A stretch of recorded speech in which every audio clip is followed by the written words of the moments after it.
क्या आप सोच सकते हैं कि आपका रोजाना इस्तेमाल होने वाला एक आम सा टूथपेस्ट आपके लिए मौत का फरिश्ता बन सकता है? एक ऐसी मौत जिसे दुनिया का कोई भी डॉक्टर समझ ही ना पाए। ये कोई हॉलीवुड मूवी की कहानी नहीं है। ये सच है दुनिया की सबसे शातिर और खतरनाक इंटेलिजेंस एजेंसी इसराइल के मोसाद की। एक ऐसा ऑपरेशन जिसमें ना कोई गोली चली, ना कोई बॉम्ब ब्लास्ट हुआ, सिर्फ एक बदला हुआ टूथपेस्ट और एक कमांडर की दर्दनाक मौत। आज हम बात करेंगे ऑपरेशन टूथपेस्ट के बारे में। कहानी शुरू होती है 1970 में। इसराइल का एक सबसे बड़ा दुश्मन था Wadi Haddad, Popular Front for the Liberation of Palestine का टॉप कमांडर था। ये वो इंसान था जिसे पहले प्लेन हाईजैक करने का उस्ताद माना जाता था। 1976 में हदाद ने एक एयर फ्रांस फ्लाइट को हाईजैक करवाया और उसे युगांडा के एंटेब एयरपोर्ट पर लैंड करवाया। इसराइल ने ऑपरेशन एंटेब परफॉर्म किया। उसने अपने बंद कौन को तो बचा लिया, लेकिन उन्होंने एक कसम खाई कि वादी हदाद को जिंदा नहीं छोड़ना है। मोसाद की हिट लिस्ट पर हदाद का नाम लिख दिया गया, लेकिन हदाद को मारना इतना आसान नहीं था।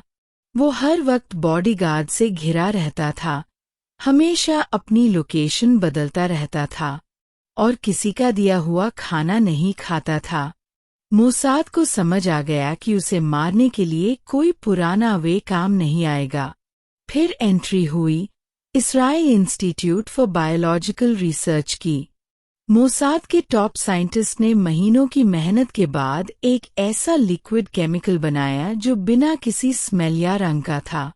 मोसाद के अंदर इस रिसर्च को नाम दिया गया the potion of God.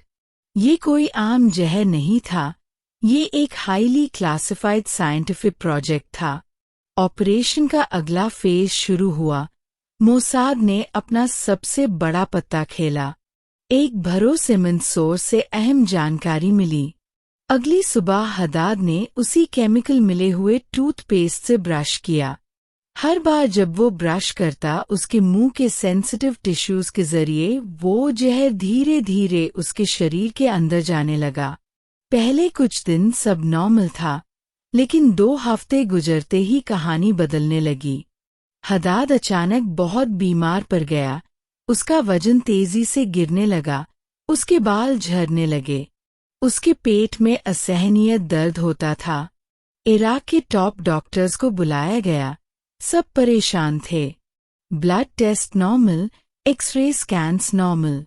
Doctors ने सीवियर इन्फेक्शन या हेपेटाइटिस समझकर हदाद को दवाई दी, पर कोई असर नहीं हुआ। जब हदाद की हालत बिल्कुल मरने जैसी हो गई, तो उन्हें इमरजेंसी में ले जाया गया।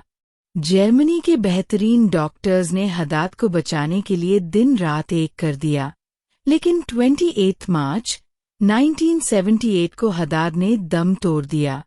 मोसाद ने बिना एक भी गोली चलाए अपना सबसे बड़ा बदला पूरा कर लिया। सालों बाद मशहूर इजरायली जर्नलिस्ट रोहन बर्गमन ने अपनी book rise and kill first में इस पूरे ऑपरेशन के बारे में दुनिया को बताया।